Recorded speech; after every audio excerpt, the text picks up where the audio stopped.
Finally tonight, activists are turning to a new form of protest to call attention to the climate crisis.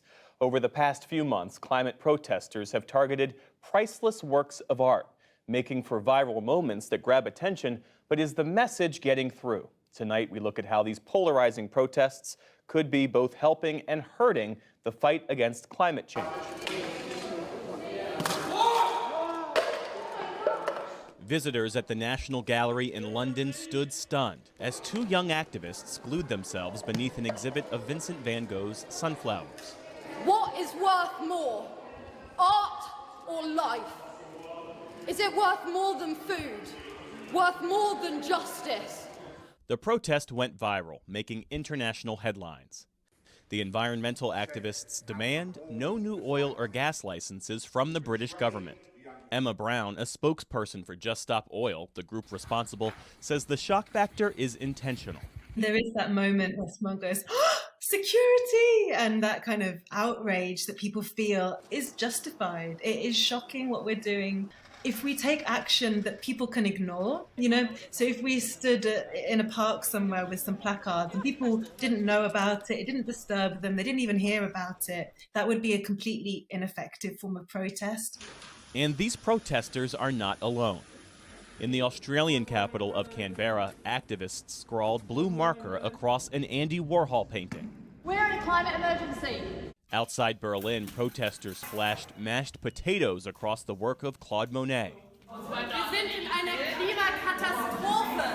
And in Paris, one of the world's most famous artworks, the Mona Lisa, smeared with cake. Each time, bystanders were left in disbelief.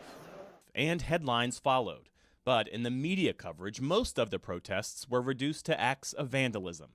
I think it's interesting because that artwork was not vandalized. It had a sheet of glass on it. So really what everyone was becoming so outraged about was a bit of soup thrown on a piece of glass. And unfortunately, there's no pane of glass protecting the life support systems that we need to survive, There's no pane of glass protecting the people in Pakistan from the devastating flooding.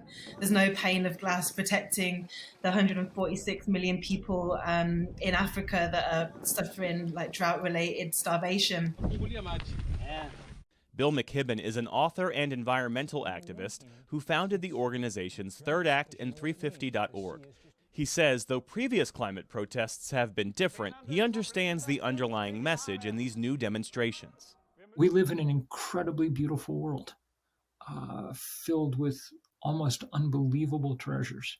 And we are desecrating and destroying those treasures every hour of every day. It doesn't seem, in that context, quite so shocking that people decide that they might throw a can of soup on the glass pane over a painting. I think it's a way to try and get people to understand that much larger desecration that's underway. If you don't like one kind of protest, then figure out another, because left to its own devices, inertia and vested interest are going to win this existential fight. Millions of people are dying. Others in the climate space question the effectiveness of these recent protests.